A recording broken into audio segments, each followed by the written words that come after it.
For those of you listening who are professional brewers, I'm here to tell you that planning brew schedules just got easier. Starting now, Imperial Yeast guarantees that commercial orders up to 20 liters of 3 of their most popular strains will ship free if they're not in stock when you place your order. So in addition to pitching right with the highest quality yeast on the market, they're promising that yeast will be ready when you need it or shipping is on them. A rad deal from a rad company. Whether you're a pro or a home brewer, if you haven't tried Imperial Yeast in your brewery yet, it's time to up your game. You can check out everything Imperial Yeast has to offer and place your commercial orders at imperialyeast.com.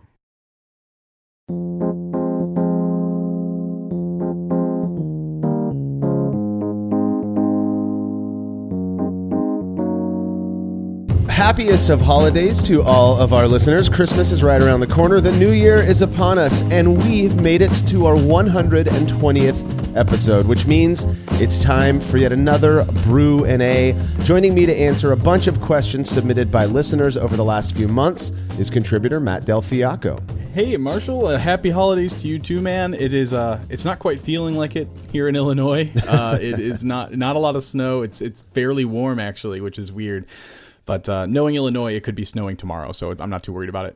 You guys have that bipolar winter thing, don't you? That's exactly right. We just dramatic swings in temperature constantly. But man, 120 episodes, that's just kind of mind-boggling that it's that many. It's gone that long. That's insane. It's insane. It feels like just around, like we just started this thing, and here we are. Here we are at 120.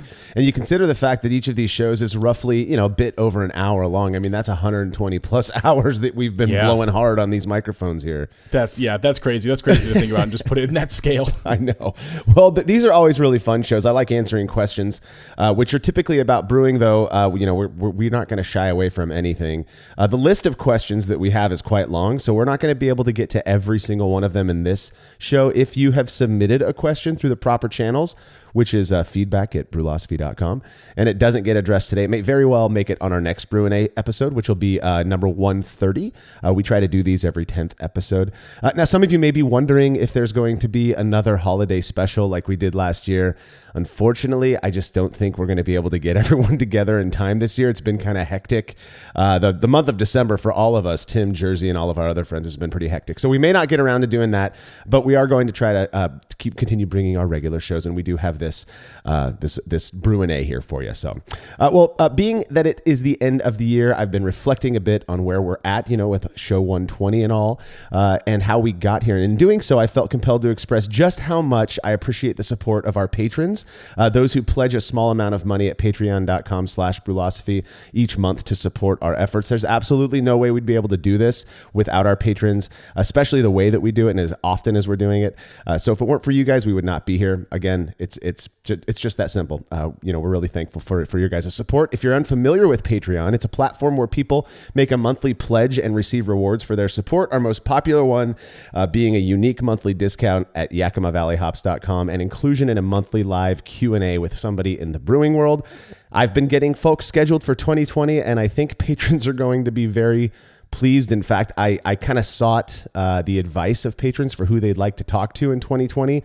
And almost everyone that I've reached out to that they've recommended has gotten back to me. So those who know who's on that list, it's going to be pretty excited. I don't want to give too much away just yet because we don't have everything solidified, but I will share that coming up soon is New Realms' Mitch Steele, who previously brewed for Stone, Anderson Valley Brewing's Fowl Allen, and more. It's going to be a killer year. Learn more about becoming a patron and all of the other rewards you can get for your support over at patreon.com/brewlosophy.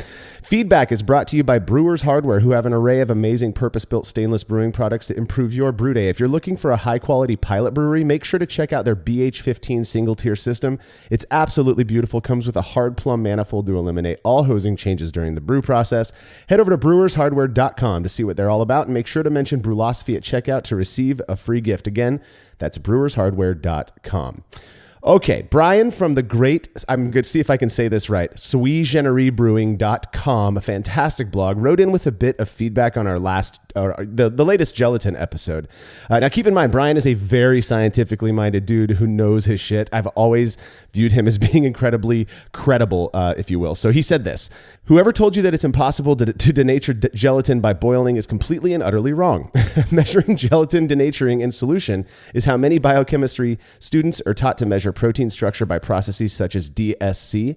The exact denaturing temperature of gelatin is influenced by several things, including pH, the presence of salts, and the source and preparation method of the gelatin. Generally speaking, mammalian gelatin denatures between 55 and 72 Celsius.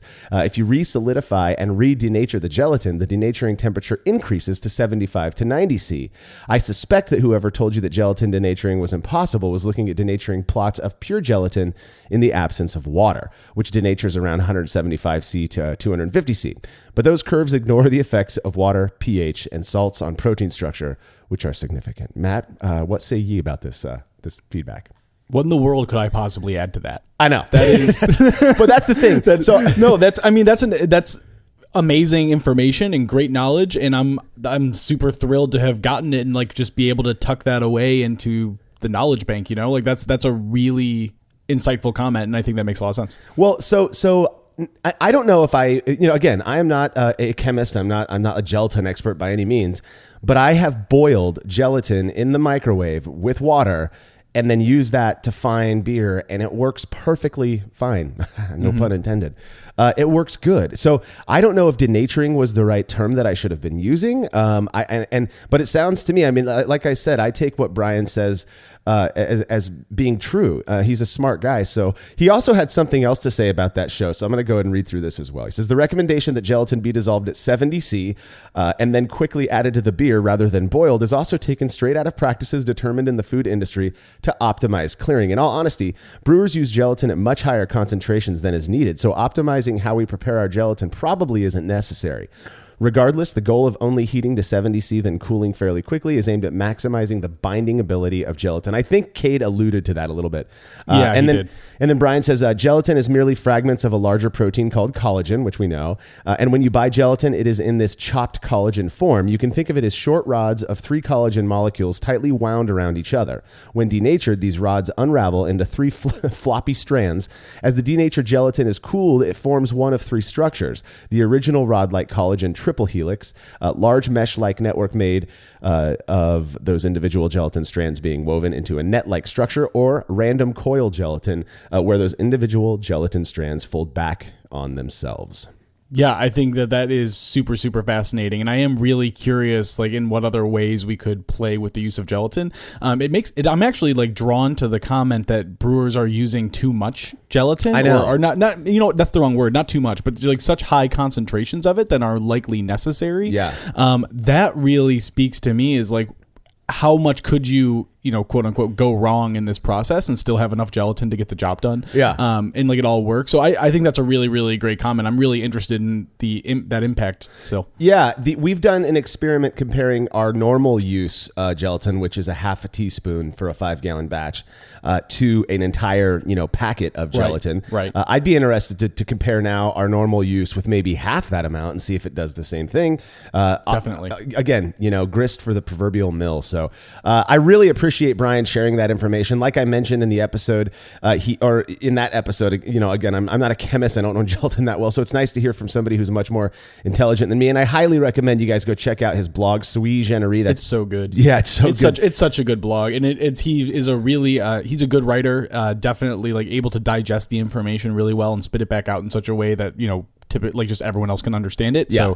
So really, really great blog. Yeah, I believe it's SuiGenerisBrewing.com, SuiGenerisBrewing.com. If you have show feedback, you can send it to feedback@brewlosophy.com or leave us a note on social media. A few months back, I got a package from listener Richard Westmoreland with some pretty cool stuff in it. Richard is the inventor of YFirm, a temperature controller that you can control from your phone from basically anywhere on the planet.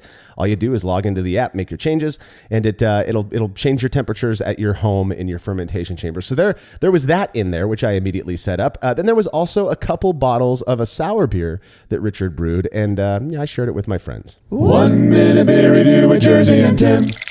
Oh, cider. Pretty. All right. You say cider? I believe so. No. No? Sour. Oh, it is a sour. Nice. Maybe it's a fruity sour. Ooh, I like it. Oh my God, that's good. Delicious. So good. That is good. We're suckers for sour, man. I mean, you're coming around, Jersey. I am. You liking them so much has forced me to kind of like them, but I like them because they almost are lighter. This is so good. It's just tasty. I like it. What else is in there? Why is it this color? It's like a purplish hue. A little berry going, I guess. This is good. It's good. Oh, this is good. Whoever made this, well done. That's really, really good. I can't taste anything else. It's just a light sour, but I don't know why it's purple. I don't know either. There could be some grape in there. Yeah. It's called a grape sour. Dude, if we hit, we're going to look like champions. If we miss, everybody knows we're fools anyways. I don't know much.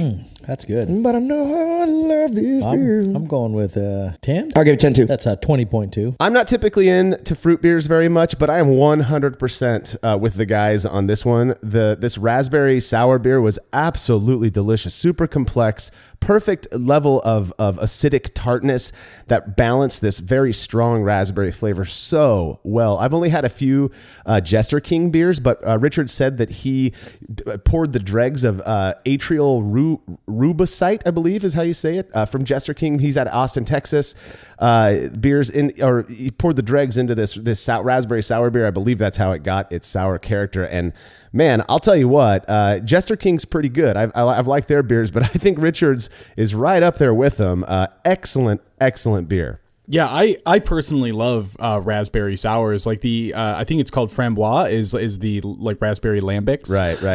And I mean, just such a great compliment to the typical sour beer, like just the raspberry character. Yeah. I'd really love to hear about like how he went about adding the raspberry and what his process was like, because I've used raspberry in the past and I actually get like a bitter character. Yeah. Which I think comes from using either too much or not in the right form. And I'll admit to like mostly doing it in melomels, like meads, fruit meads. But I just really love raspberry. Like raspberry is a great character, and so it sounds like a really fantastic beer. That right off the bat they both loved it, which is crazy because usually like at least Jersey it takes them a minute to warm up to some things, you know. Yeah. So it was good. Like it sounds fantastic. Yeah, it was. I'll read off a little bit more information that Richard sent to me. In his note, he said, I split off half of a batch of a Hefeweizen a little over a year ago, fermented it with a pack of SO4, and then added about 9 pounds of frozen pureed raspberries. Oh my God. That is a lot of fruit. I mean, that's so much raspberry. Yeah, and it came through. I mean, this was a very raspberry forward sour beer. He says, the fermenter sat undisturbed in my storage closet until about 2 days ago. Then I racked it into a keg and burst carbonated. I also added the dregs from a few bottles of atrial rubicite. I think I'm saying that right. A sour beer from Jester King in Austin. I hope you enjoy it. And the extra goodies in the box. That extra goodies was the Y Firm, which you guys should check out. But yeah, fantastic beer. I mean, Richard is a great brewer. I believe I've had a couple other beers from his at meetups in other cities. And yeah, guy knows what he's doing when it comes to beer. So really appreciate Richard for sending this one out to us. And again, make sure you check out Y Firm. It's the temperature controller that he's made. It's really cool little piece of gear. You can find that at yfirm, WIFERM.com. And if you want your beer or any other fermented beverage reviewed by Jersey and Tim on the show, you can email me, marshall@brewlosophy.com, and we will get you all set up. When we return from this break, answers to your questions.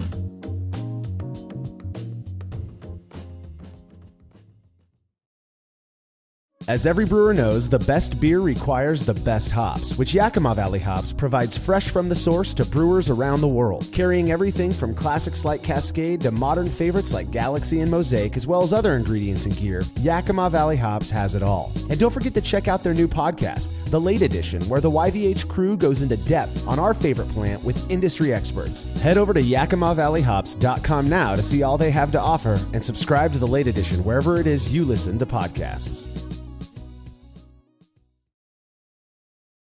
Want to brew quality craft beer at home? The Grainfather provides a brewing system with superior design, innovative features, and the latest technology, allowing you to brew professional quality craft beer at home. Mash, sparge, boil, and cool all in one unit, meaning there's less equipment to use, clean, and store. No need for burners or hot plates. Just plug it in and brew great beer. Then get the best out of your fermentation with the Grainfather Conical Fermenters and Glycol Chiller. Plus, enhance your brewing experience with the brand new free-to-use Grainfather Community app. You can take your brewing tools and your recipes with you everywhere, use brewing calculators on the fly, manage your recipes, and monitor your brew session from anywhere. Use your mobile device to manage your Grainfather brew wirelessly, automate mash schedules, and multitask without removing any of the brewing hands-on fun. Grainfather products can all be found at www.grainfather.com. Plus, as a Brewlosophy podcast listener, get 10% off your order. Just use discount code Brewlosophy19 at checkout. That's BRULosophy19 to receive 10% off your order. So head to shop.grainfather.com now to get this great deal. Chilling work can be a chore, especially after a long brew day, but not with the Xchillerator Counterflow Chiller, which can chill a 5-gallon or 19-liter batch of wort in 5 minutes or less, leading to a strong cold break and clear wort in the fermenter. Brewlosophy's Matt Del Fiacco uses the Xchillerator Max and absolutely loves it. In addition to improved chilling efficiency, every Xchillerator comes with a 5-year warranty that covers the entire chiller for manufacturer defects. If you're looking to up your chilling game and a CFC is right for you, head over to Xchillerator.com today.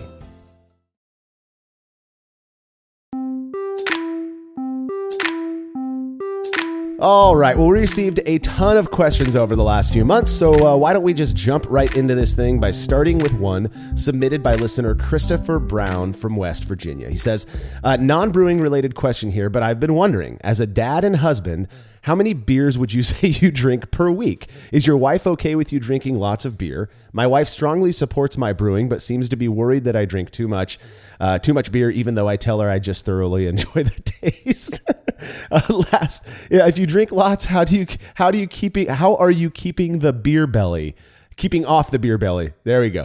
I know those questions are random, but I'm wondering if I'm alone or not. I know, Matt, that you're not a dad, but you are definitely a husband, and I think this question certainly applies to you as well. I'm not a dad, so that definitely probably impacts things quite a bit. So I actually, I don't know. I think probably 7 or 8 maybe. I don't actually drink that much relative to what I know. I've talked to a lot of other brewers and like how much they're drinking and stuff. So I really don't drink much, especially during the week. So and that's something that, you know, is both a personal decision and one that is both a decision like my wife and I sort of came to. And my wife also supports my brewing, and that's a huge ask because it takes up so much of my room and time in order for me to do all of the brewing and stuff, and like just the going to clubs and things that I do. So that is that part of it, you know. And I think that your argument, like that you thoroughly enjoy the taste, absolutely, and that's I think why I hope why all of us drink is just enjoying the taste and the process. I will say though, like, even if you enjoy the taste, like, it is still alcoholic. You do still have to consider that there are like secondary factors here besides the taste, even if the taste is the impetus for you drinking. You seem to be accounting for that a little bit with like the, you know, if you drink a lot, how do you keep off the beer belly? Which Marshall, you exercise more than I do, so I'm glad you'll be able to chime in on that one. But you know, man, I honestly, and I'm not in any position to give anyone advice of any kind for that. So do figure out what works for you. I'm glad your wife supports you, and definitely worth like always heeding the warning. Like we don't want to, it's like alcohol at the end of the day is poison and dangerous. I don't think necessarily, I do think like the drinking thing is blown up a lot of the time. I think that there's like a cultural perception of it that's different here in America or in different regions or different cultures than there are in other cultures in the world. So that's definitely something to consider and talk about. But it is like, you know, like all things, it's a communication thing. That, and you know, I'm going to answer each of these questions in order here, but I feel like I'm glad Christopher asked this, and I feel like we have this is good fodder for maybe a Brews Views episode on our kind of thoughts, our deeper thoughts, and our unabashed opinions on the alcohol thing in general. We do talk about that pretty frequently, which is we do, yeah. But you know, so how many beers would you say you drink per week? This has gone up and down for me. I can honestly say, without hesitation, that I've never drank as like a means of making me feel better because I'm feeling bad. Right. Does that mean I don't like rocking a good buzz or getting wasted every once in a while. No, anybody who's hung out with me in public knows that I enjoy that piece of it, and I'm not going to deny it. I'm a responsible adult, though. I don't drive. I don't say or I don't do stupid things that I would. Well, I mean, not too stupid of things, I suppose, that I'm going to ultimately regret in the day, in the morning. But on a typical week these days, I probably go 3 or 4 days without having any alcohol at all. I mean, and a lot of times when I'm coming home from work, if I'm having a beer, it's usually because I'm going down to Tim's place, watching a football game, and we have a couple of Miller Lights. I mean, it's not like I come home and my focus is just on having beer because I like the flavor or whatever. So there's that. I also like to drink cocktails and simple little things like that. I mean, I'll drink a gin and tonic. I've been drinking a lot of vodka sodas with lime. I mean, it's not just beer. But yeah, I'd say of a given 7-day week, I'm drinking every weekend. I mean, I'm not going to lie about that. I probably have a couple of beers, every Saturday and Sunday. Pretty typically, or I'll go to Pendragon or something like that. Is my wife okay with me drinking lots of beer? I mean, if I was just plastered every single day, she certainly wouldn't be okay with that. But she trusts me and she supports what I do, so I don't think she has an issue with it. If it became an issue, of course, if I became a problem, I mean, I'm sure she would, but I'm not. Yeah, totally. I try to be as responsible as possible. So, I like the taste as well, but I also am aware that if I were to use that one, again, personal, subjective here, if I were to say that I'm doing it for taste, I would feel like I was lying almost, because I like I like everything that comes with it. I like the taste. I like the culture. I like the way it makes me feel. I mean, I don't feel like I need to puritanically pretend that getting a buzz is something I don't like. That the rest of it has nothing to do with it. Yeah, no, I like all of fair. that. I mean, I understand that. Yeah. So, and lastly, if you drink lots, how do you keep the beer belly off? I try to exercise at least 3 days a week. So I'm running, 3, 4, 5 miles on a treadmill. Yeah, cardio, man. That's that's the unfortunate reality is cardio. Yeah, man. I mean, this is a really fantastic question. I'm actually really glad that Christopher asked this. It is really interesting, and probably something that I think we might not sweep under the rug, but intentionally don't talk about too much. Yeah, I think people ignore it. Exactly. I think purposefully ignore it. So man. I mean, it's totally just up to you and your wife and what you guys are comfortable with, and it's all good. Yeah, and eat healthy. I mean, people don't true. realize how unhealthy they eat sometimes. And I'm not saying I don't do diets and stuff, but I'm definitely not going out and ordering pizza every time I'm having a Miller Lite or something like that. On that note, should we cover the beer is not good for you thing? I always see articles that are what, 2 beers a day actually good for your heart, and it's well, that's maybe, I don't know if that's true or not, but it is also still a bunch of calories and carbohydrates and sugar and shit. So I mean, I think you can not a tell health drink. You could tell you could tell yourself anything is quote unquote good for you as long as it doesn't kill you. Just be thoughtful. I'm not gonna dabble in the medical side of things, but just be thoughtful in your drinking, and I hopefully that answered your question, Christopher.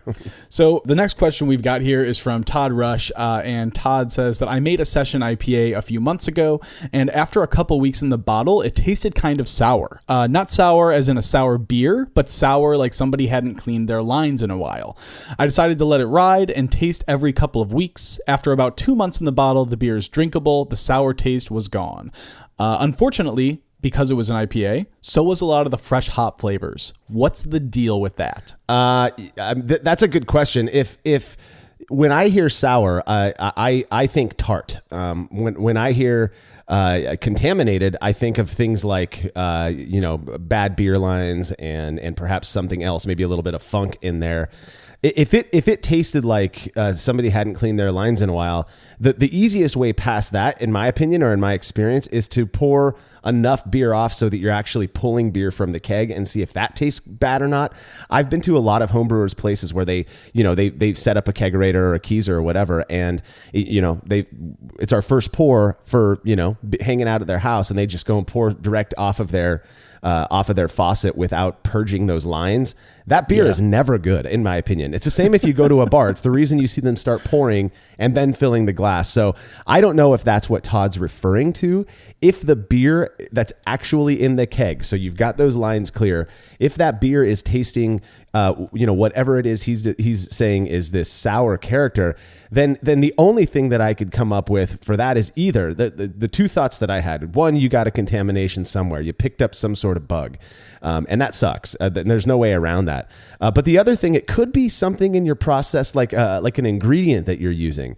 I've been saying this a lot lately because people find dry yeast to be really convenient. I totally get it. There are two of the most popular dry yeast strains out there I will never use because to me, it imparts any style of beer you make with this very noticeable kind of sharp, I don't want to say sour or tart because it's not that. It's not an acidic thing. It's just this very odd sharpness that I get from it that I just don't like very much. So it could be something as simple as that. You change that one thing up and perhaps it's gone. You got to experiment with that a little bit. Yeah, to me, when Todd said not sour as in sour beer, but sour like, obviously something that's not clean, to me that like says something about like food that's been sitting out for a little bit. Like there's some kind of there's like a off character to it. And so I have a couple theories, things that are like potential, and like obviously without being there, Todd, it's pretty hard to really diagnose or judge it based on your perception. So that's pretty difficult too. I think potentially it is like it could be a sharp hop character that you are getting off, which would explain why it is diminishing over time. So I don't know what hops you're using or hop combinations. It could potentially have something to do with just the hop oils in general, and because you are now you're conditioning it over time, and those oils are lessening. It is something that you're perceiving less. So that's possible. The other is like a yeast bite sort of thing, because that's obviously has more time to sit. You've been giving it more time to condition in the cold. It's dropping out of solution. That's something that's going to be, obviously you won't pick it up as much because it's settling out. So it could be related to the time there. And it could also just be something in the lines. It definitely could be something in the lines. And I don't know how you're bottling it, if you're bottling it from those lines as well and then letting it sit. The yeast maybe is cleaning something up. So it's definitely tricky on that end. I guess you've done it like a few months, so it should have had plenty of time to condition anyways. It's a really tough one, but I would lean into what Marshall suggested as well, is like just make sure your lines are clean, make sure that make sure things have time to settle out, and just kind of do some troubleshooting, like do very purposeful single changes in the process and see if that addresses it. Yeah. The only other thing before we get to our next question that I could think of is that, naturally, particularly if you're packaging in a fairly high, I don't mean to say like it's super high, but in a high oxygen way, so that you are introducing oxygen during the packaging process. In my experience, that really will lead to much quicker diminishing of hop character and an increase in that kind of sweet oxidized character. And so it could just be that you're experiencing that, over time as well. And that it's causing you to perceive that hop character is going down as well as whatever it is negative that you're getting from that beer. So, all right, next question. Pete Hannington from London, England has one about alpha acid and their percent dropping. He says, when I'm buying hops that were harvested a couple years ago, and although packaged properly, does the alpha acid have essentially some sort of half-life and a decline? For example, when buying some that detail 10% alpha acid, should I be expecting this to drop by half if it's a 2016 harvest versus a 2017? If this is the case, I'm assuming the same to be true of essential oils. The short answer is no. By half, no. I wouldn't expect the alpha acids or the essential oils in the hops to diminish by 2016 to 2017 in a properly packaged hop product to diminish by half. That's really extreme. But the longer answer is that yes, like alpha acids and hop oils do diminish over time. Absolutely. That's definitely the case. Similar to other products here, your enemies are oxygen and temperature, of like how quickly those things are going to diminish.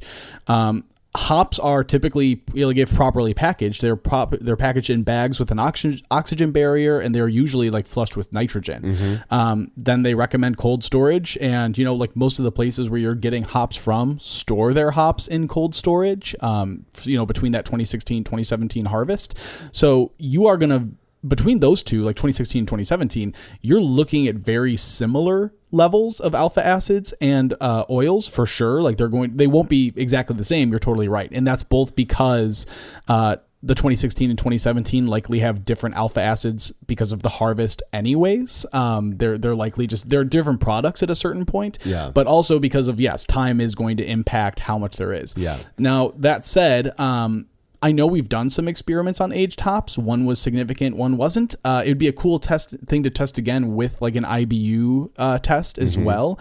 But then you'd have to account for the harvest, and that makes it really difficult. Yeah, that is difficult. I'm going to drop a little bit of information here that I got from some folks up in Yakima during hop harvest. You have to understand that alpha acid and hop oil degradation is a huge area of focus for these people up there.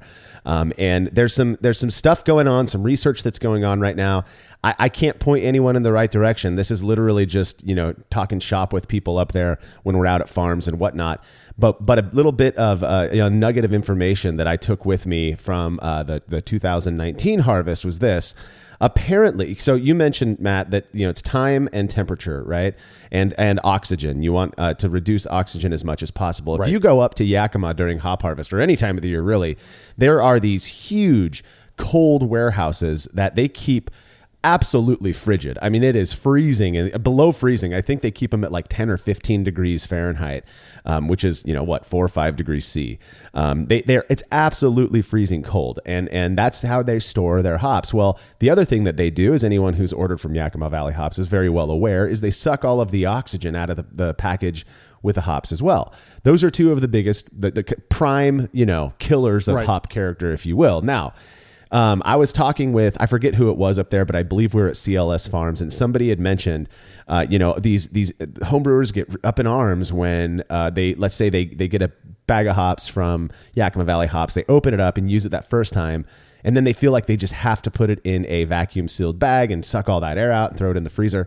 Apparently, what some of the later research that's coming out right now is showing is that the temperature actually is really the main thing you should focus on. So you can keep your hops in the bag that you get from Yakima Valley Hops, but the colder you store them, the longer you're going to keep that AA around. The less degradation you're going to see, according to the person that I was talking to, up in Yakima. So it really is cold storage is the key. Yeah, if you have a vacuum sealer and you can suck that oxygen out first and then throw them in your freezer, all the better. But the big thing of focus is make sure you store those things as cold as possible. You could throw them in a refrigerator if you want to. I know some people who keep them in a box in their kegerator or in their keezer. I just throw them in the freezer. I have a little section portioned off in my freezer in the garage that I just keep just for hops. And over the last, 2 years now, I've been, I feel weird admitting this because I don't want people to follow in my footsteps, but I haven't been using my vacuum sealer on freshly opened bags of YVH hops, and they still taste great and they're not having any issues, but I keep them stored well in my freezer. So to me, it's that temperature. Again, kind of running with something that I was told. It's more anecdote right now. Again, I can't point you to any research out there, but that's what I've been told. That's what I've been paying attention to, and it seems to be working. Yeah, I mean, I know we've got some hop storage experiments planned and some stuff that we've been working on and off. That's another cool dimension is if open one up, empty it by half, one of them vacuum seal, store cold, the other just seal it back up and store it cold and see what happens. I think that's really interesting. I definitely would want to see. I want to see more research on that. That is really, really interesting. Yeah. But yeah, I still vacuum seal and all that. But I mean, I think at the end of the day, just to wrap that one up, Pete. If the product's been properly stored by, and I'm guessing it is because you're talking about like purchasing from 2016 versus 2017, I wouldn't worry about how much that alpha acid and hop oil content has diminished. Absolutely. Both will diminish over time. They will both diminish obviously more rapidly with oxygen and with higher temperatures, but I would not worry about that whatsoever. Yeah. Ryan Rust is our next question, and he says that in episode 35, you mentioned that gelatin can cause yeast to drop out of the solution, and in episode 36, went over the bottle conditioning process, which involves adding sugar to the beer for the yeast to eat, creating carbonation in the bottle. Ryan's question is it a bad idea to use gelatin on a beer that will be bottle conditioned? It seems to me that there could be a concern that the gelatin will remove too much yeast from the solution and hinder the carbonation process. He then asks, were any of the beers that were bottled for the experiments mentioned in episode 36 fined with gelatin? I'm not sure if they were fine with gelatin and that those beers were. I doubt they were, because we've been trying to avoid finding these. Yeah, beers I don't with think gelatin. they were. Yeah, mostly because people complain about us finding with gelatin, so it's easier to just avoid that. But I can say unequivocally that fining with gelatin will not make it such that you cannot bottle condition your beer. I know this because I have friends in town who do it. My brother is still bottle conditioning when he the rare times that he brews these days, but he's still bottle conditioning, and he finds with gelatin his beers come out crystal clear, perfectly carbonated. There are no issues with that. Now, one thing that I've heard, and I believe we recently addressed this, is that you may have to leave those bottled beers, allow them to condition a little bit more time, maybe an extra week or so. But it still absolutely works. There's no way that gelatin is going to knock out all of the yeast in suspension in your beer. Now, if you've got a sour beer that you've been sitting on for 2 years and then go to bottle condition it, I mean, yeah, maybe you want, and if you find that with gelatin, maybe you want to add a little bit more yeast back into it for bottle conditioning. But in the vast majority of typical styles that you're brewing, yeah, find a way, and it shouldn't have any issues with bottle conditioning. Yeah, I mean, I don't really have anything to add to that. As long as it's a fairly quick turnaround process, then it's not going to drop enough out of the solution in order to interfere with bottle conditioning. That's just, yeah, you're good. All right, next question comes from Marcus Frame. He says, I've been brewing for about 3 to 3.5 years. I started when I was in Korea, where ingredients were a little more expensive, and I was looking to save money. I researched reusing yeast. So he wanted to reuse yeast to save money as well. That makes total sense. I once read about a brewer who said that he doesn't mess with the whole washing yeast thing. Instead, he orders a vial, makes a starter, splits the starter into a few jars, throws them into the fridge for safekeeping, and then uses those jars to make starters for future batches. I thought that was a great idea and have been using it since. I call the initial starter a yeast splitter and make it as I would any other starter, and then do the above process with the jars and all. I found no ill effects, and the beer I make seems to work. Just wondering what you think about all of this. Besides the slight increase in infection risk, since I'm handling it in extra time, at least initially, do you see any other reason this would be a less than ideal way to handle yeast? Do you think this process versus washing and reusing yeast after it's fermented in actual beer would result in different flavors being imparted in the beer? Basically, do you see any reason this way is inferior to the normal way of getting more bang for your buck when it comes to yeast? I'm going to assume here normal means the like reusing and washing yeast from an old yeast cake. I mean, this is really similar to people who overbuild their yeast starters. So if you need 200 billion cells for a batch, then you would make a starter for 300 billion cells and just retain some of that slurry to try to, to use that again for the future. Absolutely. Like you mentioned, Marcus, I mean, I think the infection risk is the big one. I think that's probably easily accounted for with proper handling. In my opinion, totally an opinion, I think this practice is better than that of washing yeast. Washing yeast is a huge pain in the ass. You have to account for trub. It's multiple steps involved in in order to decanter off all the the liquid and then the yeast that hasn't been the layer of fresh yeast. And then that's also an infection risk, is that additional handling of it and the several steps. So if this is working for you, go for it. It's a great way to build up some starters, get some yeast going, and again, save a couple bucks. Yeah, I'm gonna sound really pedantic here for a second, but what he is referring to as washing yeast is actually what would be referred to as rinsing yeast. Washing yeast actually involves acid wash and doing all of that stuff. But so again, that's totally fair. It's better to use those words. Yeah, because there is a very real process of washing yeast, and so we don't want to confuse anyone. Rinsing yeast basically is just the process of taking yeast from a batch that you've used, putting it in water, shaking it up, decanting off of there, shaking it up again, and until you get just a nice slug of creamy yeast. It works well. It is a pain in the butt, like you mentioned, Matt. I've done it a few times. I'll never do it again. I see no reason to do it, and I agree that the process that Marcus is talking about here is a really effective way to prolong a single pouch, if you will, of yeast. I mean, you're going to get a lot of use out of that if you're propping up each of those second pitches, if you will, in another starter. And you can actually take those and then create even more. In effect, what you're doing is basically what the yeast labs do on a homebrew scale. It's not they've got different things that they're doing, and they're very conscious of the types of nutrients that they're throwing in there and whatnot. But yeah, that absolutely works. I've I used to do the whole yeast starter. I would prop up a yeast starter for a batch, and then I would just make it extra big. I'd overbuild that starter, and then I would just steal off the top. There's a lot of people out there that I heard from who are saying, well, why don't you just prop up a yeast starter, split that into like 5 pitches, and then use each one of those pitches, and then on your last one, do that again. That's sort of what Marcus is doing here. The only reason I didn't do that is it's just more work, but it would absolutely, it would do the trick. And so I think, we are a very, if you will, we are a very cost conscious lot of people here as homebrewers. And so this is one fantastic way, again, of prolonging the use of a single patch of yeast. Yep, totally. Well, all right. We got to take a quick break to give some love to our sponsors. Well, we're going to be right back with more answers to your questions after these messages.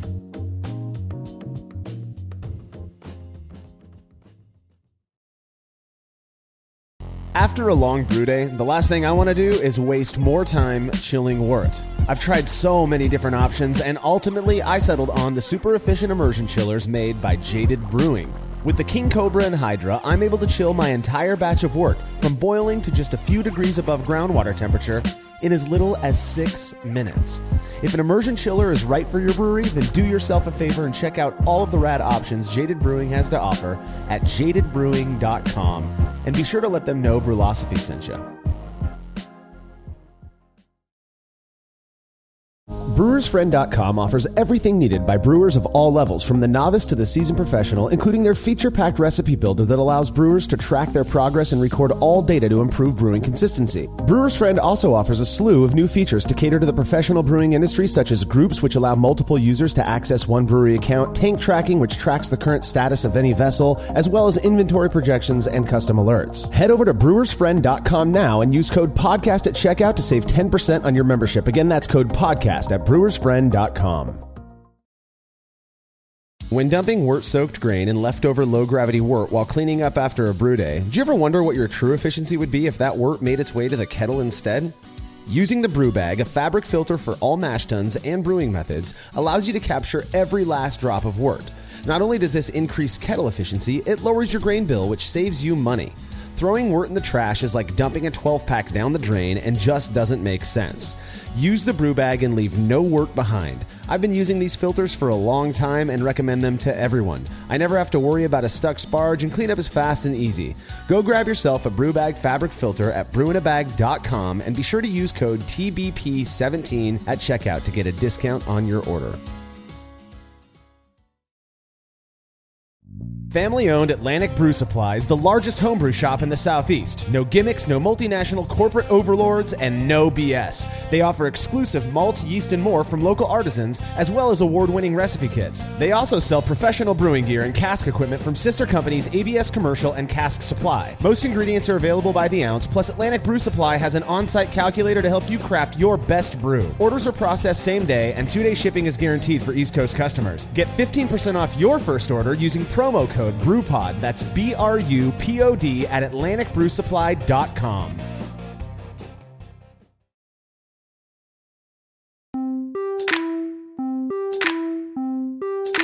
All right, time for some more Brewing A. First question comes from Charlie Angelo. He says, what is the biggest spill/mishap/mess that's ever happened to you guys on a brew day or at some point in the process? Good one. I talked about this in my Q&A a little bit. My worst one that's ever happened is when I came back to a leaky tap in my college apartment during grad school, and I came home to 5 gallons of an Imperial Stout soaking into the carpet. Which my was God. easily the worst and most expensive thing I've ever done. Other than that, because it's one I've done before, I think just I had bottle bombs before. And that was a nightmare because, like, obviously it's like shrapnel that was in the cabinet where I was conditioning the beer. It spilled everywhere and soaked everywhere, and it was a huge thing to clean up. And so that was probably the second worst. But yeah, easily the worst is I leaked 5 gallons of Imperial Stout. Oh my God, dude! I'm so neurotic that the thought of having to even walk into 5 gallons, especially of a high ABV dark bad. beer, I get anxious just thinking about that. I've been doing this for over 15 years now. I've never had a big mishap in my brewing process or even after the fact, like you spilling beer on your floor. I brew and serve my beer in the garage, so any major issue is relatively well contained. I had to think hard on this one. I remember one time when I was doing the batch barge thing with my my converted cooler mash tun. I walked past and bumped the ball valve and spilled. Yeah. But I mean, we're talking. I think I spilled maybe a half a cup before I noticed it leaking out, and I closed it, cleaned it up, and we were good to go. One of the biggest bummers that I had, and this is a slight PSA here for those who keg. I had kegged up a Märzen, and it was a really good one at kegging, at the packaging time. I was tasting it, really excited to get this one carbonated up and start drinking it. And so I threw it in a keg, and I knew I was going to be gone for, I think it was a 5-day camping trip. And so I get it in the keg, and I just left the CO2 at something like 20 PSI, over 4 or 5 days, get it right, nice and carbonated. Well, I come back from my trip, and I go to pour off a sample of it, and nothing comes out. It sounded like an empty keg. So I open up the top of my chest the keezer, and I look down, and there's a full 5 gallons of Märzen just at the bottom. Thankfully, again, it was in the freezer, so not terribly difficult to clean up. But I'm looking, going, what the hell happened? How did that fall out of my of this keg? Well, apparently, if you don't treat those O-rings well on the beer side, so your post, that little O-ring that's on your post. If it gets too dry, it can crack. If even the tiniest little crack, again, that is keeping the beer that's supposed to be flowing to your faucet, that's keeping it contained in there. And what had happened was I looked at it, and sure enough, there was just this tiny little nick. It was the O-ring had gotten hard, and it just was all of the beer that was in the keg. It had 20 PSI, 20 pounds of CO2 pressure pushing it out, just flowed right past that disconnect, and it'd have been better. And nowadays, when I'm doing burst carbonation, I keep the liquid disconnect unattached. Oh yeah, nothing will come out if you do that. So the O-rings don't matter at that point. But then also, that was the moment when I went and bought myself some keg lube. And no joke, I think that had to have been 6 or 7 years ago now. I still have 80% of that same keg lube left. It requires so little just to treat your kegs right and treat your O-rings right. For every batch of beer that I keg, I just take a little bit of that lube, and all 3 O-rings, the big one that goes around the lid and the 2 that are on the post, I just give them a nice little rub. I've yet to have that issue again. But yeah, so the biggest mishap is I lost a full 5 gallons of a traditionally fermented, month-long Märzen that I was really excited about, and had to go through a bunch of towels to get that cleaned up off the bottom of my keys. So terrible. Yeah, it was terrible. Oh my gosh. All right, Marshall. Alex Rodriguez de Nascimento from Brazil says, I'm a Brazilian homebrewer that's been reading Brewlosophy since 2015. Thank you, Alex. And listening to the podcast since the beginning. My question for you guys, in your brewing, do you usually whirlpool the wort? Okay, this is a good question, and one that we actually I receive questions about rather often via email. So when we are talking about a whirlpool, this is something that Ray Found has kind of I guess tuffled with a little bit. A whirlpool in the commercial brewing sense is a very real part of the process that serves a purpose, and it's to concentrate a cone of trub, which includes your hops, your protein, all the stuff that's in your wort, into the center of the kettle before knockout, or while you're collecting that wort into the fermenter. And it's a very commonly used, again, in the commercial world for a very real purpose. On the home brewing scale, the term whirlpool has come to mean the same thing as a flame out or a hop stand addition. And so I'm not sure if he's talking about actually whirlpooling the wort, getting a nice cone going in the, or if he's talking about if I'm hopping the beer at flame out. I'm going to presume the former, the first, whether I actually spin to try to concentrate a cone of trub in the center of my kettle. The answer to that is absolutely not, for various reasons. The first being, I've never been able to do it very well on 5 to 10 gallon batches. I've tried, but then when I collect that wort, even after letting it whirlpool for 10 or 15 minutes, I look at the bottom of the kettle and it's the same flat pancake looking cake of trub as if I don't whirlpool. So I don't see the point in doing it.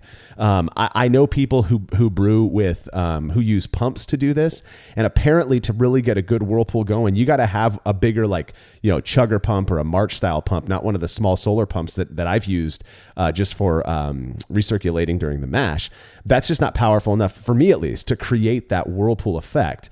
And again, I'm also I guess the other reason is that I value having a little bit of that trube make it over to the fermentation vessel, because it does have nutrients in it, and it does seem to, based on our experiments as well as my experience, it does seem to encourage a quicker start to fermentation and a bit more clarity in the beer. So my answer again is no, I don't whirlpool. Yes, I do.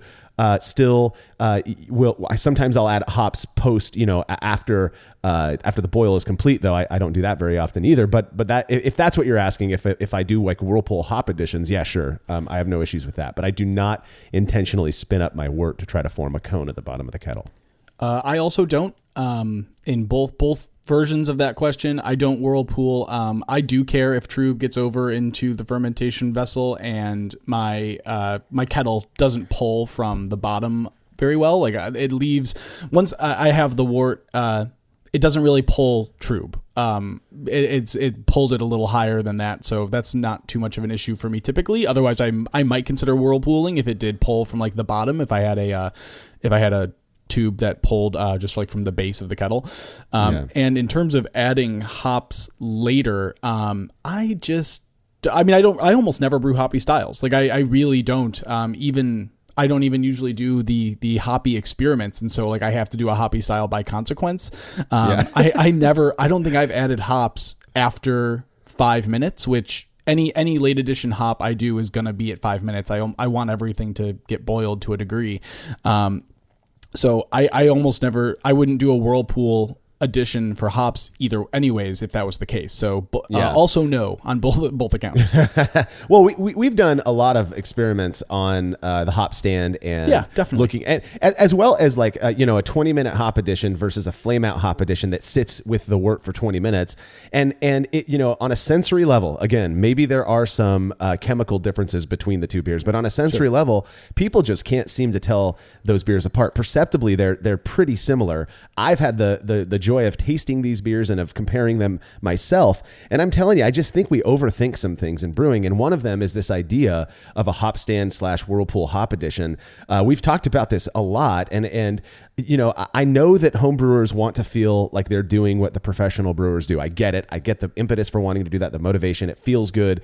I just think we need to step back a second and realize that as a matter of scale, things are going to be different for commercial brewers than they are for us. I'm friends with a lot of professional brewers who are brewing on 15 barrel plus, brewing systems. They do flame out additions because they have to.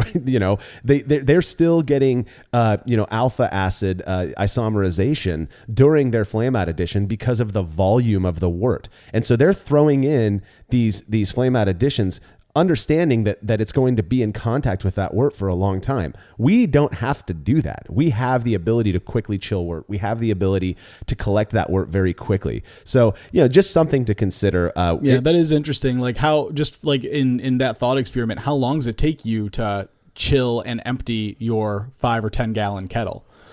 6 minutes. It takes me almost no time. I know, exactly. If you go to like Sam Adams, like they do their mash out process or their fly spot, it's like 2 or 3 hours of that time. So that's fair. I mean, I think that's an interesting argument. Yeah, likewise. So hopefully we answered your question, Alex. I know I was a little bit confused as to what you meant by whirlpool, so we kind of went down both paths there. Next question comes from John Pollard from Berkeley, California. First off, great last name. That was my grandfather's last name. He says, for high carbonation styles, bottle conditioning seems to make the bubbles more integrated into the beer than forced carbonation. I'd like to solve this because I prefer oxygen-free transfers directly from fermenter to a purged keg, especially as I'm increasingly doing late and dry hopping. By carbonation styles, I mean Saison, Brut IPA, and even triple at over 4 volumes. Boy, that's spritzy. That's hot. He says with Belgian 750 milliliter bottles, I get exactly what I expect.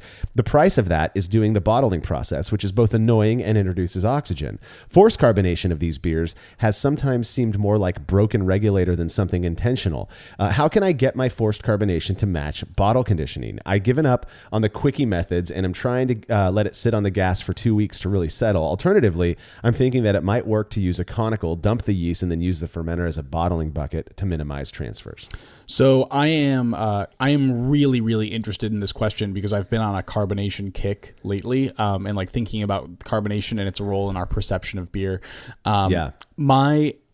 In theory, the CO2 is the same, right? The first off, like the quick carbonation versus long carbonation thing initially makes some sense. Like in theory, it takes a little bit of time for, even if, like, the CO2 dissolves in the solution, it still needs to bind within the solution. And so in theory, that takes a little bit of time, and that's variable. So maybe that one, I can see that making some sense. But if you have, like, given all other things equal, the same amount of CO2 in the solution as bottle conditioning versus forced carbonation, you should in theory have the same beer. Like they should be perceived in the same way. So that CO2 is CO2 in this. Exactly. Yeah, so yeah. That points us down two paths for me, at least. The first is that something is happening with the method of serving that's impacting it, because those are different. And then the other one is potentially that something is happening during the carbonation process that causes a difference in the perception of that CO2. Right. The first one is possible when you pour from a bottle. In theory, you're doing a lot of things really right. Like, the bottle is cold. The bottle doesn't have to go through lines. Like, there's no chance of additional nucleation sites within the lines that are going to cause more CO2 to escape from the solution. The lower temperature of the serving vessel, that's definitely possible. Like, there's a lot there that you don't have to worry about. So if you're bottle conditioning, which also, if you're worried about like oxygen in the bottle conditioning process, I think your idea is a good one. Like minimizing the contact time of oxygen by dumping the yeast, using the fermenter as a bottling bucket, and mixing that way. I think that's an interesting thought. The oxygen will consume, or the yeast during bottle conditioning will consume the oxygen in that vessel fairly quickly. That said, there's potentially still enough time for oxygen reactions to take place, as well as oxygen over time capping isn't perfect. It depends on how long you're letting those things sit, that there will still be oxygen introduced just via that transfer. And so there's a lot to unpack here. In theory, they should be the same. It's possible that during bottle conditioning, that forced carbonation under pressure is introducing like something, because it's still fermentation taking place versus just CO2 being introduced into the solution, which is what forced carbonation would be. I think you could definitely explore spunding a little bit if you're worried about the introduction of oxygen. If you want to transfer into a keg and then do some spunding for a really high carbonation and see if that helps you. But I would also evaluate how you are force carbonating and how that beer is being served, because potentially the way in which you're serving it has an impact. Yeah. First off, I like having friends who are as thoughtful and as intelligent as you, Matt, because I didn't even think about splitting it up into those two things. Here's where my brain went for this question is, I think a lot of the issues that people who really want to get a high level of carbonation and they're forced carbonating in a keg, I think a lot of the issues with the complaints that I hear about this is that the in between the keg and the faucet, they just don't have a properly balanced a serving setup. Right. I've really like my sour beers and my cider and stuff like that to be highly carbonated, effervescent, very bubbly. Same way with what John's asking about, like your Belgian styles or Brut IPA, which I've yet to make and I need to do that. I really like them to be super fizzy. The issue is if I've only got say 14 foot of line, beer line, and I'm trying to get I'm trying to carbonate that beer. I can easily get a beer that is 3 volumes plus of CO2. You can do that when you're forced carbonating easier than I think you can do it probably bottle conditioning, just because of the fear of bottle bombs. It's definitely possible. But if I've got 14 foot of line, which I use to serve my typical 2.5 volumes of carbonated beer, there's no way that's going to contain that as I'm pouring. You're going to get a big head of foam, and that is expressed CO2. It's just not going to be as effervescent. And this sounds nuts. What I've recommended to people who really like carbonated beer, and you're going to lose, like we talked about earlier, you're going to lose a little bit more beer because you got to purge those lines before you start drinking it, unless you like the taste of beer line.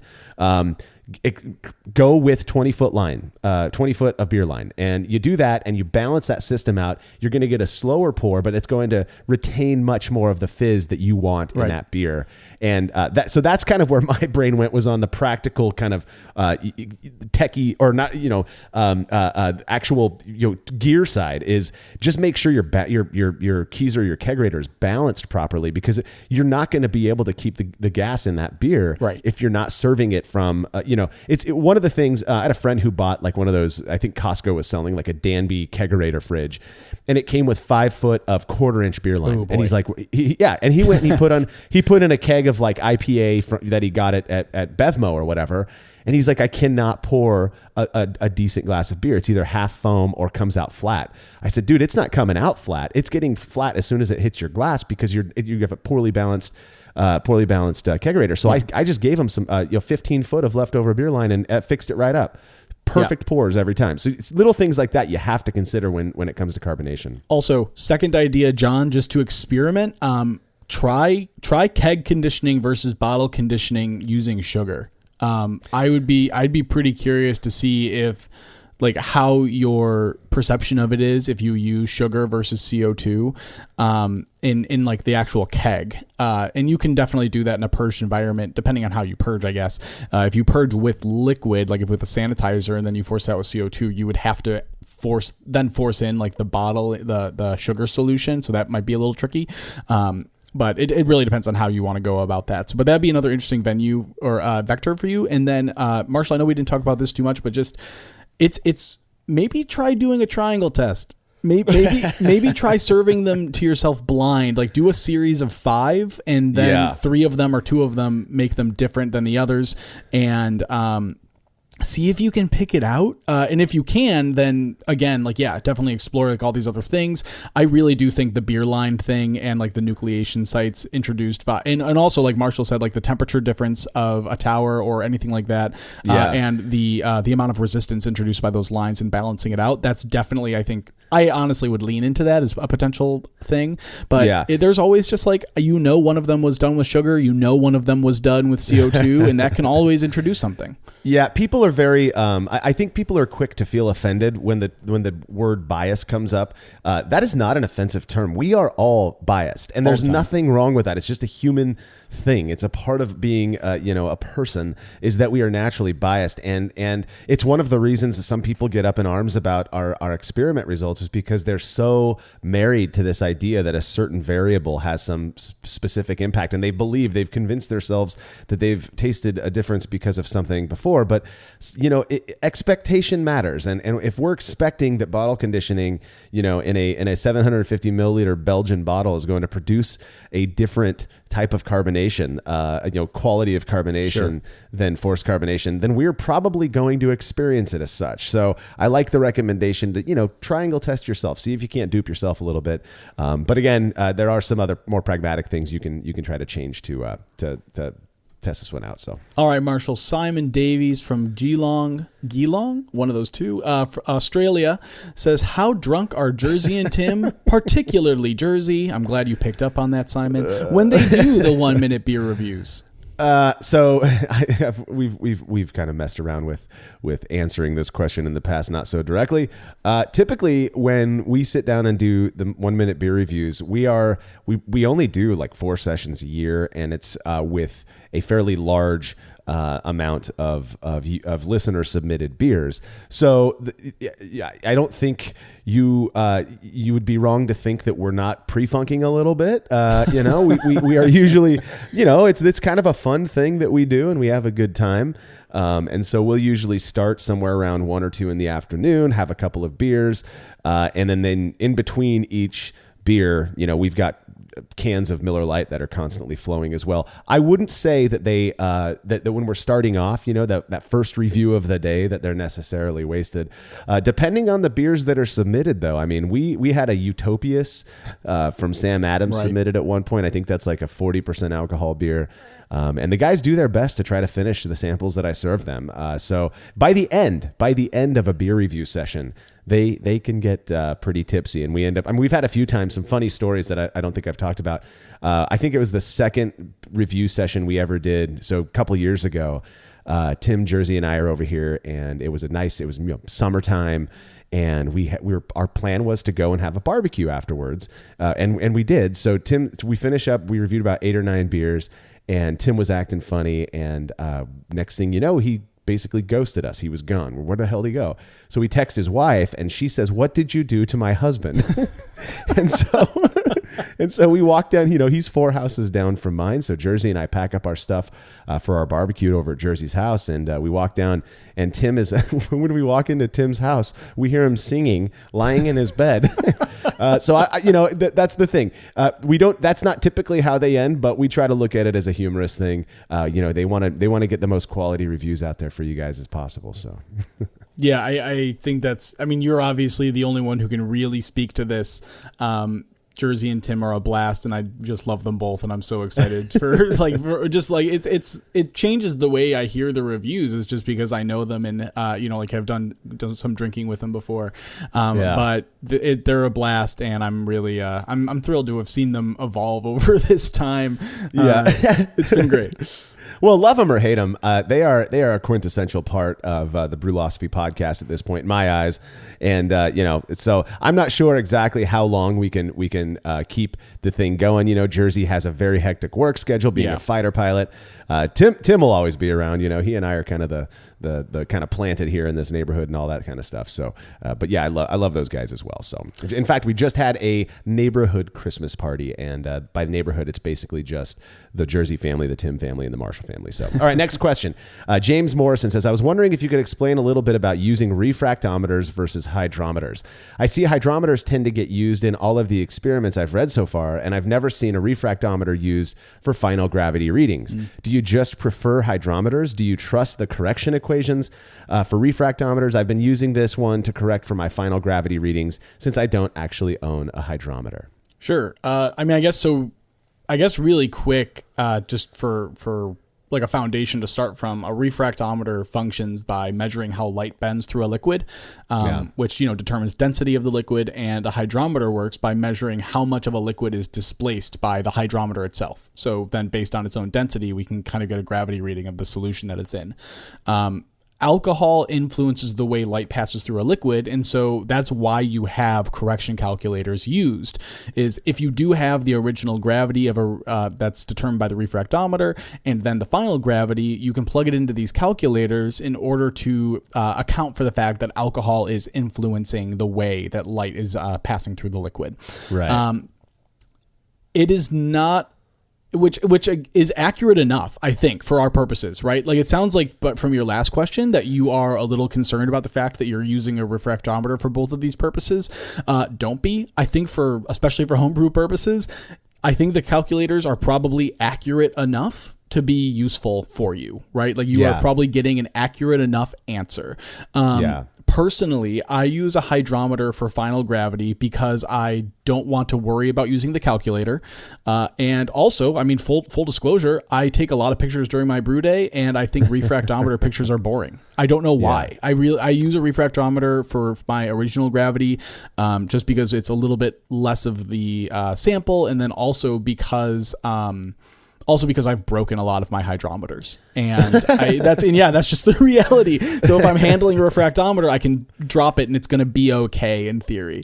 In theory, yeah. That's really the thing I'm doing. But honestly, James, I really don't think you should. Like, I think you're overthinking it. If you're worried at all, it's going to be fine. It's okay. If you were a pro brewer, like the I have always seen in textbooks and stuff like that, hydrometers are more accurate. So I know a lot of people that use just hydrometers for those like final gravity readings, especially in wine. The wine industry is a lot of hydrometers for final gravity readings. But they have a legal obligation to be a certain percentage of alcohol, and they have there's a lot of things there for you and for me. I'm not super worried about it. Yeah, I think there's a little bit less room for error if you're using a hydrometer. I am definitely a refractometer for OG, hydrometer for FG, and I use one of the. I think all of us nowadays are using those fine, finishing gravity hydrometers just because I like precision. I'm just a nerd about that. Yeah. I like. It's funny because the reason I like refractometer for OG is because I don't want to waste wort. And if I'm taking a hydrometer sample, I'm pouring that wort down the drain. The reason I like a hydrometer for FG is that I really like tasting the beer. And so I want to have a bigger sample so that I can sample the beer. And, if it's still a little bit hazy, I'll leave it in the hydrometer jar for 10, 15 minutes and then go back and taste the clear beer. And so that's why I do that. Also, I absolutely do trust those the refractometer correction calculators for FG. I trust them because I've tested them out. The one at SeanTerrell.com is the one that I've used so much in the past. Though if you're running Beersmith, all you have to do is you can go and switch your setting to be. I'm almost certain that you can go change your FG setting, and when you plug it in, it'll actually do that calculation for you, if I'm not mistaken. Or at least there's a tab for the refractometer for FG calculation. The thing is, I just don't want to have to worry about it. And like you, I think the pictures of a hydrometer for final gravity just look good on the website. And a lot of the decisions we make for that kind of stuff comes down to how it looks on the website, for sure. As well. I'm not gonna pretend about that. But yeah, my biggest reason for doing FG hydrometer for FG is I don't want to use the calculator. It's just easier. And then I really like to sample the beer, and that's the best way to do it. Taking a drop of beer isn't really much for sampling. And I get excited to this day, hundreds and hundreds and hundreds of batches. I still get excited to sample that first fermented beer out of the fermentation vessel. So. All right, Marshall. CJ from Sioux Falls has asked, have you ever used brewing as a means of expressing other forms of geekdom? I am currently brewing a Game of Thrones inspired beer and have been wanting to brew something Tolkien inspired for years. And then he says, thanks for all the great content. So CJ, thank you for consuming said content and for writing in. Marshall, take it away. I'm actually really interested, knowing you and knowing your other hobbies and stuff. I'm pretty interested to hear how you take this one. So I've never, I know a lot of people, professional and homebrewers alike, who use beer to express their other interests. House of Pendragon right now just did All on Tap is their Star Wars beers, because I'm assuming a Star Wars movie's coming out at some point soon. God, I hate you sometimes. I honestly have no idea. But apparently, and I believe I wasn't at some brewery out on the East who also did a Game of Thrones inspired beer. I think so. Yeah. Was it Omegang? Oh, that's right. Omagong, yeah. So I've never done anything like that. But I thought, hard about this question and realized that absolutely the things that I geek out on, no joke, are I love the whole audio engineering side of things. I've always loved recording stuff. I've always loved writing.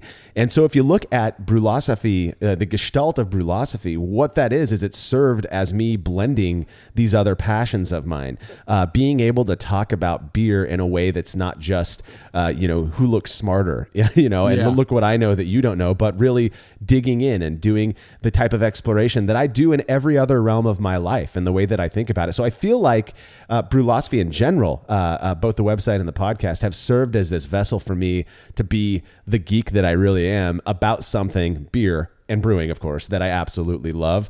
Other than that, though, I've never. There was one time I was brewing with my buddy Chris Padalinsky about 10 years ago or whatever, and I had this idea to do a beer that is some weird mathematical equation and to see if it would work out.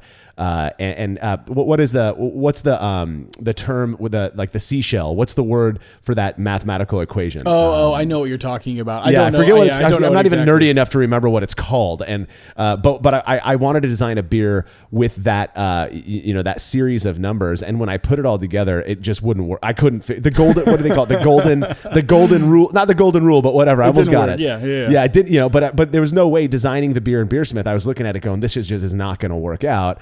It's not going to be the perfect beer, right? Yeah. And so I ended up not even brewing it, though I think somebody smarter than me could probably figure that out. So, but what about you, Matt? Have you ever used brewing as a way to express all of the other forms of geekdom? Oh that yeah, you know totally. I mean, I will. I'll two-part answer this. The first is like less direct, which is, like I do user research professionally in my spare time, and it's something I'm passionate about. Marshall is a psychologist, obviously, and so being able to talk about like perception and being able to talk about bias in beer is something I do a lot. And it is something that beer has allowed me. It's just another vehicle for that conversation, which I love. I think it's a blast. And that is probably a super nerdy thing that I do is talk about perception a lot, and just the relativity. The more direct answer, because you brought up Game of Thrones and Tolkien and it sounds like a fantasy thing for you. I've talked about before, I actually came to homebrewing through jokingly wanting to brew mead because of like my fantasy interest. And so that Let's not get into your fantasies, Matt. That's for another podcast, buddy. Yeah, thank you. Oh, you want to do a new podcast? There you go. That's an idea. And then obviously like one of the first things I ever looked into is the actors within Lord of the Rings had a beer brewed especially for them to drink on set, and it was called a Sobering Thought, and it's just a really, really low alcohol beer that they brewed especially for them. So I haven't done it in the sense of like, I'm going to brew a Game of Thrones inspired beer or something like that, but I have definitely been really interested in I love history. I love a lot of fantasy stuff. One of the reasons I made Graph earlier this year was because it's from Stephen King's Dark Tower series, Right. which I really, really love. So it absolutely has manifested itself in other ways in my life. Like beer has seeped into these other interests of mine without a doubt. Yeah. It's hard, I think, being so plugged in to brewing and being so passionate about it. I mean, there is, we answered a question about how much we drink regularly. I could honestly not drink as much as I do, which isn't that much, but that's not what the main reason that I'm into brewing. I like beer because I like all that it brings with it, from the flavor, from the buzz and all that. I'm not going to lie about that. Yeah. But being a part of the brewing thing is something else for me. It's not just about the beer. I don't mean to get too sentimental, but there's just so much more to the scene and hanging out with brewers, again, whether they're home brewers or professional. And it's hard for that not to seep into the other areas of my life. I was, so I drive a 2019 Toyota Tacoma TRD off-road. And so as it is with everything on Facebook, there are groups for these people. And lo and behold, I go and I join one recently, and there's like 2 or 3 dudes who I know from the home brewing world who are also a part of this. And so there's this cool, like, that's awesome. Oh man, it's so, Forrest Center from I believe it's from Redding, California up there. He drives the same year, just different color truck as I do. And he's decking out all this stuff. And it's cool to be able to chat with him on the side outside of either of the home brewing or the truck world and be like, hey dude, we share multiple interests in things. And it's funny because I'll see him post pictures in these Tacoma groups where it's like him drinking beer that I know he brewed himself, on the back of his pickup truck or whatever. I don't know. There's just this cool, beer fits in every realm of life, pretty much, I think. And so to have it kind of seep into and influence other thoughts when it comes to the other things that we're interested in, I think is just completely normal. Yeah, absolutely, man. And it has been like, I think I've been to 12 homebrew clubs this year. I've been to more than that, but I've been to 12 different homebrew clubs over the course of the year, multiple times for probably most of them. And just talking with people, and it always comes up in like other things that we do, like other interests that we have or other books that we're reading. And it's just a blast to talk with those people. And like you said, like the beauty of homebrewing has absolutely nothing to do with beer itself. It has everything Yeah. to do with the people involved and the other ways in which you can express creativity and the ways in which you can express, if you're a science nerd and you want to dive deep into the science, do you have an opportunity for that? If you just want to like be artistic and expressive of that way, there's opportunities for that as well. So it's just been, I don't think there's any way it couldn't. I don't think there's any way it couldn't be expressive of other interests that we have.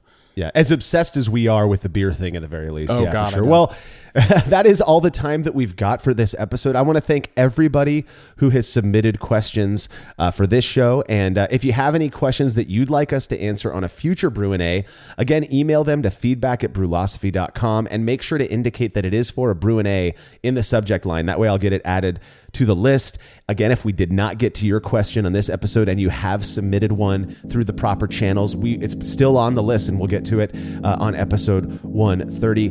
Remember to head over to brewlosophy.com to keep up to date on everything that we're up to. And from all of us here at Brewlosophy, have the happiest new year.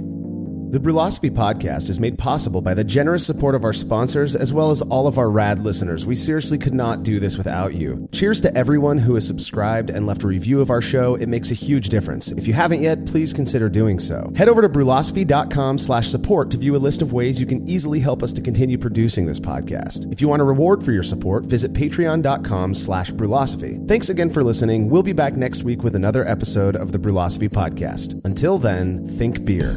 Start off the morning with some hot tea, lemon and honey, cause it suits my bro.